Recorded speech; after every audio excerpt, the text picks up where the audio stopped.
জনপ্রিয় নায়ক শাকিব খানের নতুন সিনেমা বরবাদ এর অন্যতম আকর্ষণ হয়ে উঠেছে পশ্চিমবঙ্গের নায়িকা নুসরাত জাহান।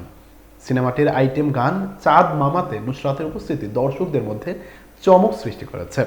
মঙ্গলবার রাতে প্রকাশিত গানটির প্রোমো সোশ্যাল মিডিয়াতে ঝড় তুলে গেছে।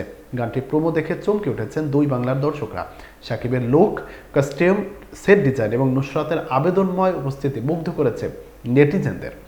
কেউ কেউ এই গানটি বলিউডের গানগুলোর সঙ্গে তুলনা করেছেন এবং বলছেন এটি হতে পারে বছরের অন্যতম হাই ভোল্টেজ গান।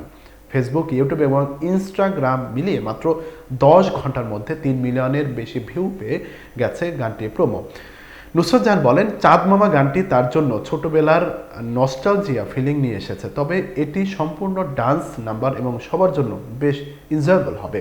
এটি শাকিবের জন্মদিনের বিশেষ উপলক্ষে 28 মার্চ রিয়েল এনার্জি প্রোডাকশনের ইউটিউব চ্যানেলে প্রকাশিত হবে। বরবাদ সিনেমা শাকিব ছাড়াও অভিনয় করেছেন ইধিকা পাল, যিশু সেনগুপ্ত, মিশা সওদাগর, শহীদুজ্জামান সেলিম এবং ফজলুর রহমান বাবু প্রমুখ।